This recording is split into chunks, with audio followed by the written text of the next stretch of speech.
Now, if you think about different types of populations, right? You will be experiencing multiple types of populations. Now, let's look at a question. I will go through because writing the equations might be a bit tricky and difficult to grasp. So I'm going to talk about what we call ANOVA. ANOVA means analysis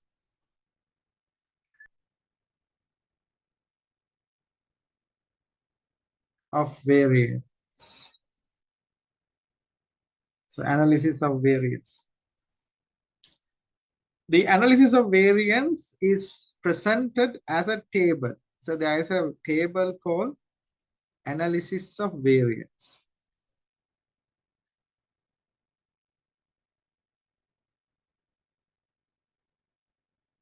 Analysis of variance table, ANOVA table. So this table contains the following.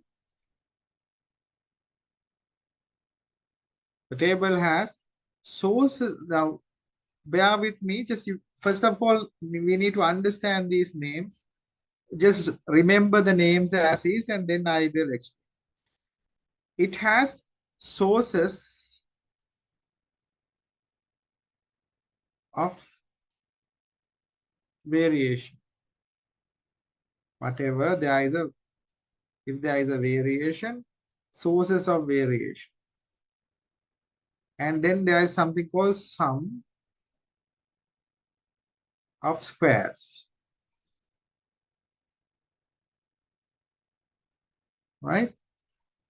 And then degrees of freedom.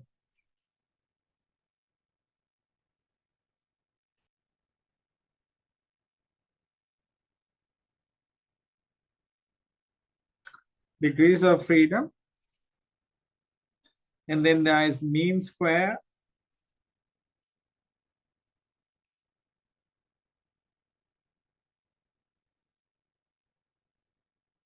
And something called computed F.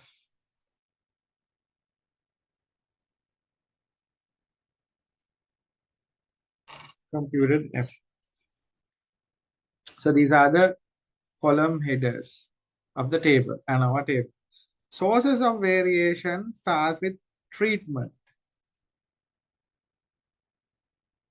So this is the first row, treatment.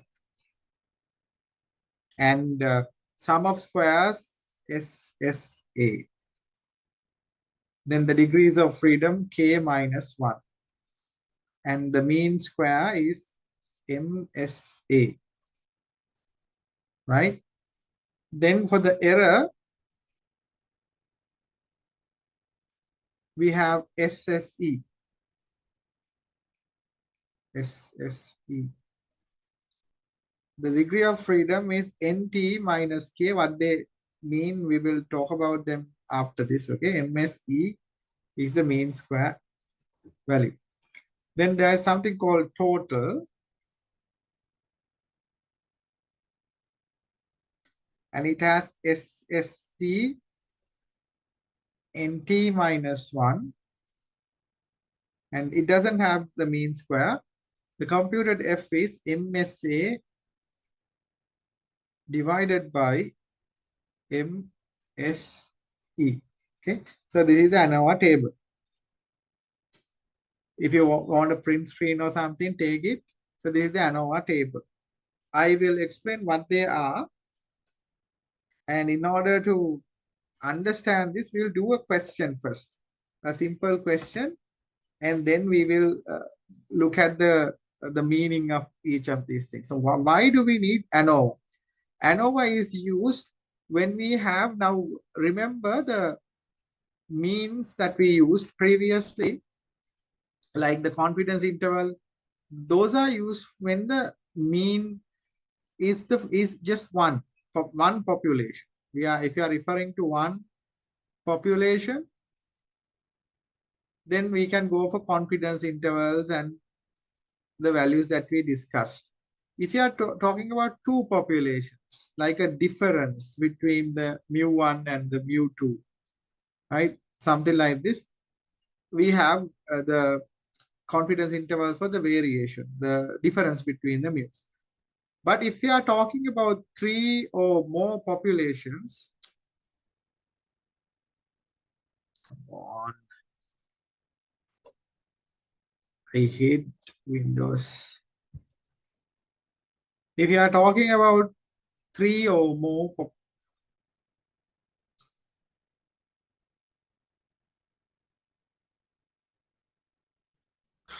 on, man, three.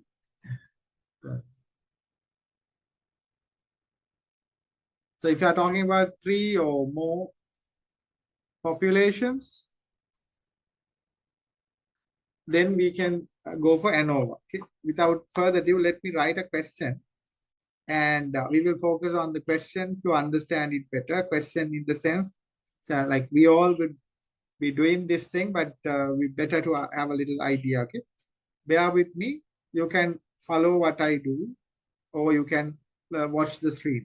So the question is, a manufacturer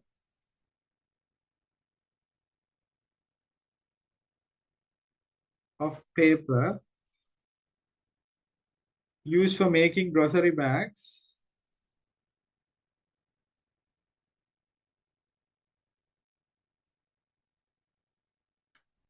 grocery bags is interested in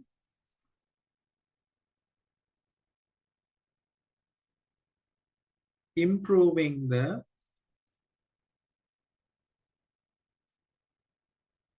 tensile strength of the product. Okay,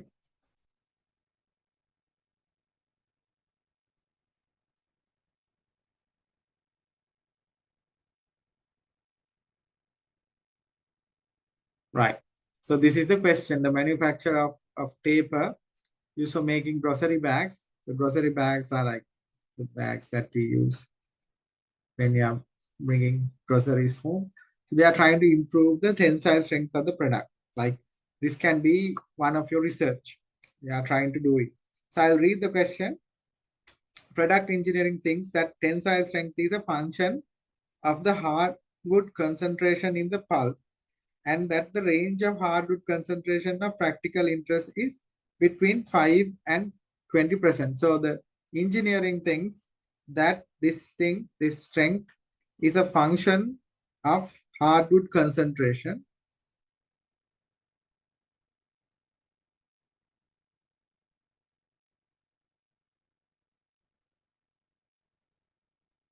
My computer is extremely slow. So hardwood concentration function of that. And the range of hardwood concentration is this one is practically between 5% and 20%. So that is the normal,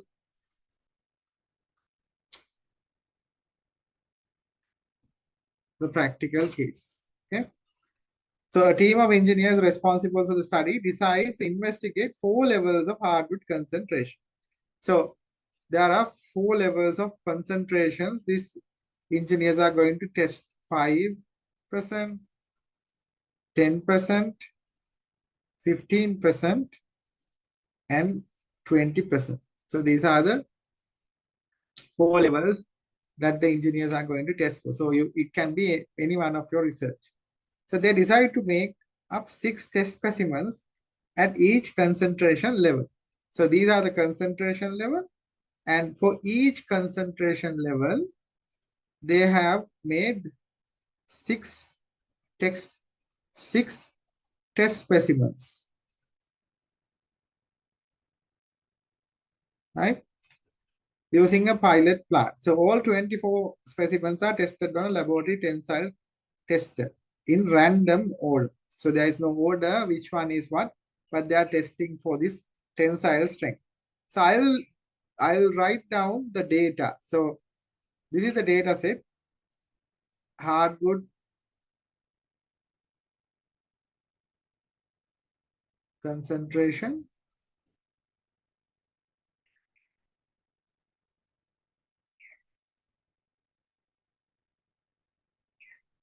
percentage, 5, 10, 15, and 20. So these are the 4 levels. And then you have the observations. Observations, there were 6, remember? So I will write in a different color. So first observation for concentration 5 was 7. And then 8, 15, 11, 9, and 10. Okay. And for the 10 concentration, 12, 17, 13, 18, 19, and 15.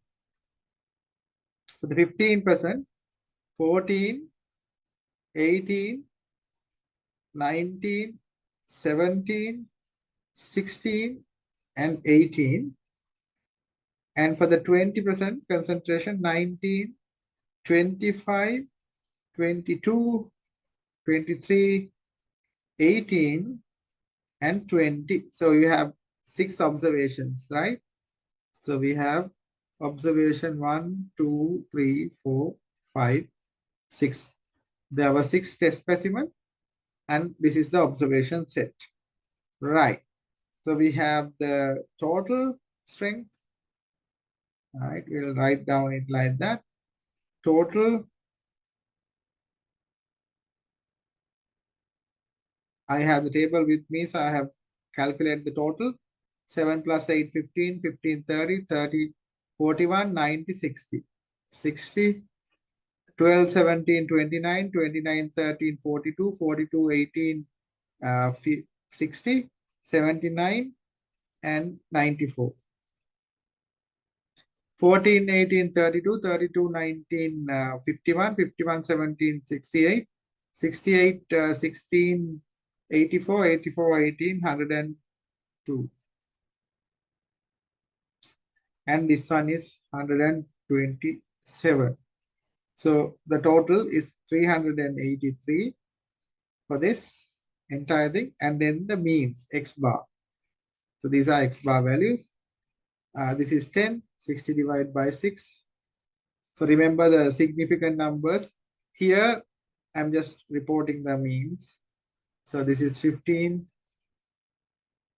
6, 6, 7, 17, 0, 0, and 21.167. And for this one, 15.958. Let's wait for the numbers to appear. Okay, so these are the values. Right, so this is a completely randomized single factor experiment with 4 levels of the factor. So 4 levels of the factor, right? Hardwood concentration is the factor, 4 levels. The levels of the factor are called, this is what treatment means. Levels of the factor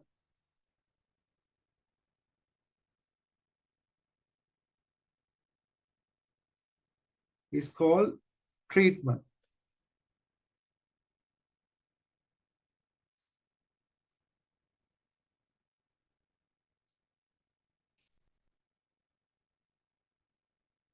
I'm not sure why this computer is behaving like that. There's some, I don't know what the issue is, but this used to be a very responsive computer.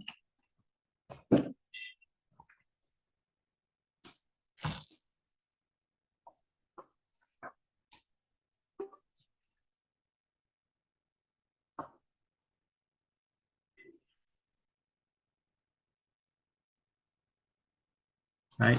Anyway, so we have this question set, right? The treatments, I'll just write through the observations. So we had the factors 5, 10, 15, and 20. So these are factors, right? They were treatments. And for each of those things, we had observations. And for all of them, we have the totals, right? Totals were around 60, 94, 102, 127, and the means were 10, 15, 17, 21, this 383, and this was 15.958, right? So these were the totals and means, and these are observations. Right, this was our data set. Now, as I said, it's a randomized single factor experiment, completely randomized. The role of randomization in this experiment is important because by randomizing the order of the 24 runs, right? So what we expect is the effect of anything, that any variable that may influence the observed tensile strength is approximately balanced out. So if you have like 4 things, we have each one of them randomly performed, right? 6 of them. So if there were some other things influencing the tensile strength, then we can negate them because we are doing it in completely randomized, right? There is for example, the tensile testing machine maybe have an issue.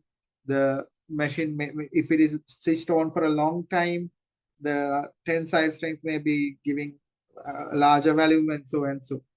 So now, if all 24 runs are made in order of increasing hardwood concentration, so these are in the increasing order, then any observed differences in tensile strength will also be due to the other effects. So when you are having the randomized thing, then it's all right. Now we are actually running a hypothesis test here. Our null hypothesis, H naught, is that all these things are equal. I told you that in the case of null hypothesis, we assume that there is no difference. So the alternative hypothesis is very important. They are, any one of them is not equal. That's important. Any one of them is not equal. So at least one I. So this is the important thing, right? Because in the case of ANOVA, it is if you remember last time we talked about that omnibus test, like it can only tell you one thing, that there is a difference. So it will tell you there is a difference, but it will not tell you what is the differing one. What is the differing one? It will only tell you there is a difference. That's all. Right. The sum of squares, I told you there were a few things. Remember in that ANOVA table, SSA, the sum of squares for the treatment, SSA, that is given as sigma, the summation of I equals 1 to 4. So it's given as xi dot minus xi dot square. That is equal to 382.792. So what is it? Xi bar minus xi dot times 6 is the treat, in terms of, we have 6 observations, right? So this is the 6th observation. For each of these xi values that we have, we take the value xi bar and then the mean of the, say, the 4 factors. For all factors, we consider this mean with x dot means the total mean. The last column one, right? This one is the mean of what we have observed, right? And then SSE is the errors. It goes as sigma I equals 1 to 4, that's 4 factors. And then these are the observations. They equals 1 to 6, 6 observations. Xij, one single observation, minus x bar I dot. That means I is the factor, right? This is the factor. So for each factor, you get Xij for the observation, and that particular factor's mean is reduced from that and the square of that. If you take your calculator and check these values, you can get a good idea what they are. So SSE is that.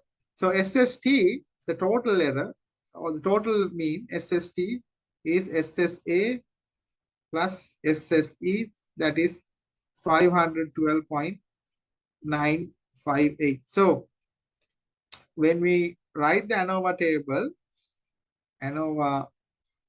table summary, it looks like this. Insert new page.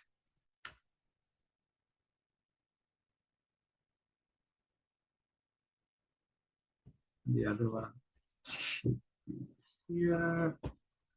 Come.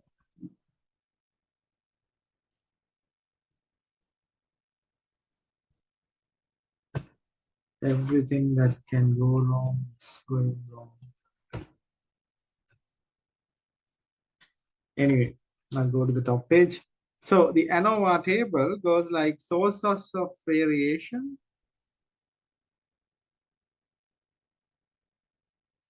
That can be hardwood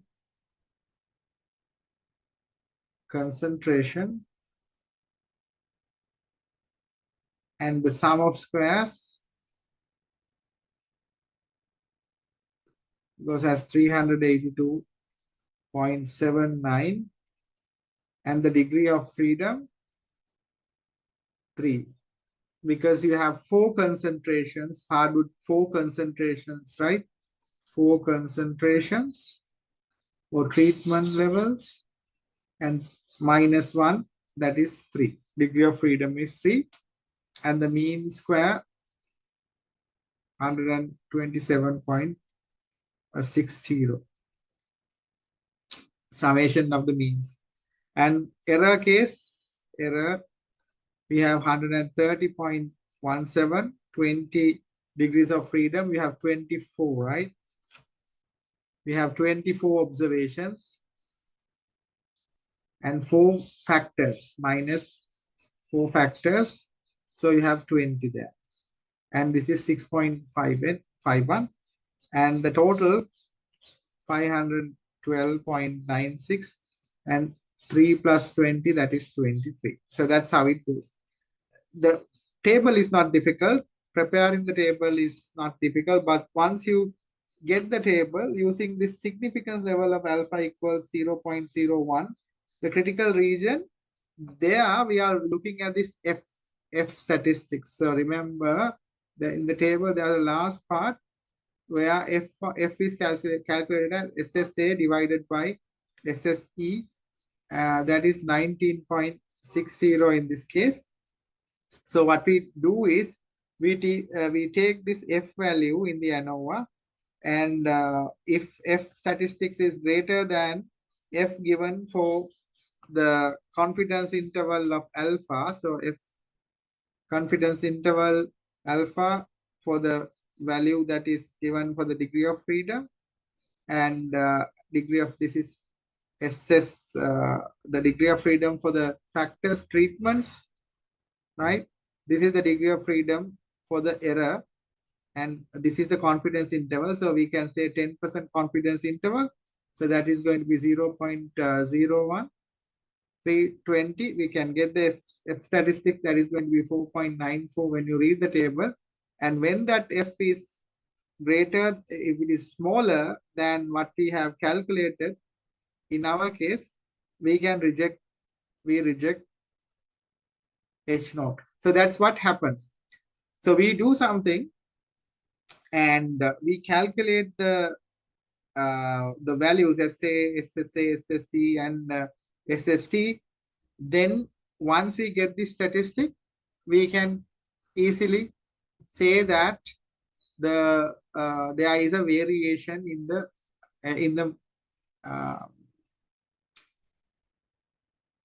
the treatments. So in the treatments that we have tested. So once we do this one, actually, we get an idea that if there's a difference, we can go and do some testing more to check for the subtle changes or which one is causing. So we have, in fact, four different factors, right? We can compare these four like one by one, like taking two at a time. If you are interested in like two, three, and maybe one, four. So you can have a comparison of these things to see what is the outcome, which one is actually causing what. So this is what ANOVA is, and your ANOVA testing will be useful if you are doing like treatments, like different types of analysis for your variations, like mostly like chemical testing. If you are doing tests involving tensile testing, like in concrete columns or metal columns, like material testing, in those cases, ANOVA can be really useful to compare the samples. And if you are doing biomedical stuff like chemical things like drugs, etc., the treatment levels can be tested using ANOVA. This is just a basic introduction of ANOVA. What you need to remember is that there is a table, and in that table you have these values SSA, SSC, and SST. So the observations, if you properly put the observations and calculate the mean, get these values and then put them in. And nowadays the software itself will give you, like if you are using SPSS or R, all these values will be given, but no need to calculate by hand, but you need to know the intuition between the things that you learn. So in the case of H naught, we assume that all treatments are equal, nothing is giving any difference, but the alternative hypothesis is there is a difference. At least one is causing the difference. Once you do that, if you found that there is a difference, then that's all, right? So I'm not going to go deeper into ANOVA and any other statistical test here. With that, we can conclude the quantitative analysis lecture series. So all the other materials and the things that you want to refer to are here, and I will include some additional reading materials for you, for those who are interested in, maybe based on different research that you are involved in, you have very specific requirements, right? So yeah, that was cloud syncing. Yes, there was some issue with that. That's fine. Okay, thank you. So, right, all in all, my lecture series is over. I don't want to put any additional thing just because we can do. I just want to open your minds to the things that you can do, and whatever that you are happy to do, you can take from these lectures. And if you are interested, you can expand on them. So basically, what I want to conclude here is that if you think about research, research is a very wide and open area. It's like, for me, I would imagine it is like the ocean. So there is no direction. Only direction is the direction that you decided to go, your journey. And even if you come back to the same point, it's still a learning curve, and that you know that something is wrong in your journey. So you prepare your bearings and then you sail again. So that's how it is. And if I can say that I can cover everything in one quantitative or one particular module in the lecture, then I would be overstating the things. What I did was just giving you a snapshot of all the things to expect. Only thing is that always keep an open eye on the data sets and methods that you use, because we never know about the reality. We don't know about the mu or the sigma or the differences in the mu in the reality. What we try to do is we try to look at the reality from the glimpse of what we have as samples. So selecting samples and purposive or snowballing or probabilistic or whatever the way that you use, it's up to you to decide on that selection and what you expect that particular sample or the glimpse to the sample space would give you in terms of the population. That's up to you to decipher. So it's a journey, and I don't want to make any more dent into that. If I say everything is there in the lecture, so all the recordings are there and they are publicly available as well. You can watch them anytime. I will include some more details as I told you. So all in all, I will conclude my session here. Then there is a little, there are two assignments, right? The first one is the survey data analysis that you are working on. Then I would need another assignment to do that. I will give you the instructions, of course, but let me give you what I expect. So you can visit this Zenodo database, or you can call it the website. In the Zenodo website, when you go to the Zenodo website, you can log in, or you can create an account. So I can, I think, log in using my ORCID.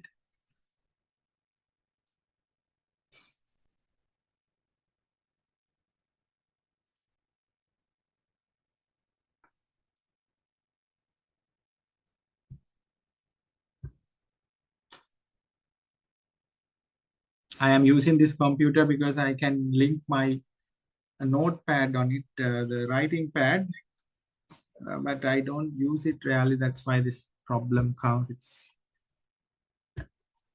not updated properly.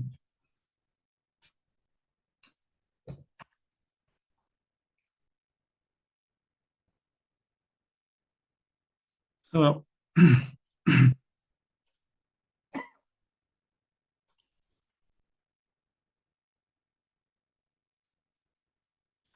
right. So you can log into Zenodo after you create an account. Now I have my own account. Then you can search for data sets. Now let's say I am in the area of spatial statistics and spatial data science. For example, I am interested in temperature. Okay, land surface temperature or something. Right. You can search like that. And yeah, here we have like remote sensing data, etc. So, but it's up to you. You can, let's look at something that is meaningful. You can click on the data sets, right? And don't push yourself a lot with these restricted and embargoed data. Some of them have different reasons to be restricted. Go for open data sets. And if you are interested, you can go for last 5 years as well, or last 10 years, whatever. You can limit your search. So here you have open data sets for the manuscript submitted to geophysical research letters. So if you are interested in something like this, anything, I don't limit yourself of a particular thing. So if you are interested in analyzing the manuscript data, that's fine. That's up to you. So data sets are available. You go in here and you can see it's huge, 7.8 gigabytes of data. So if you are really interested in, you can download them and then try to analyze it. But right, for me, if I'm doing it for an assignment, I will not go for that type of a burden. I'll check for the easiest way out. So for example, if it is not images, I'll go directly for CSVs, where you can find data and XLX. So these are Excel files and CSV files. Right. So here you have urban heat hazards in the global south. So I can click on this and check what type of data I have. Good. Here we have the various estimates of fine-grained outdoor heat hazards and vegetation metrics for cities in the global south, also for the US cities. So I can see this, it looks nice, and it's an open data set. And also the global distance, this globe distance and the CSV values are given, right? GeoJSON, and if you are like in remote sensing, you will use this GeoJSON and everything, but CSV files are also good. And read the metadata. So variables include AT max, 10-year average, maximum annual air temperature, maximum summer air temperature, and all these things are there. So for me, I'm interested in these things. So I think this looks good for me. It has enhanced vegetation index and etc. So I can go ahead and download this data set. So I will download it. And when you download it, right? When you click on this, now I will not do it because it's 600 megabyte is there. I may not have data at home. So I will go ahead and this 1186502, this is very important. This is the number, this number 16582 for this data set is the number referred to as here, Zenodo. Here, version, this link is the DOI of Zenodo, then this number is that particular data set, DOI number. So when you are doing the analysis, make sure that you properly report this one. Go to Zenodo, pick a data set. I don't care what you pick. Pick a proper data set. I mean, like, don't do very cheap things. Just pick something that is useful for you. Pick something and make sure that you give this DOI clearly, because this will help me to find out what is the data set that you have used. Okay.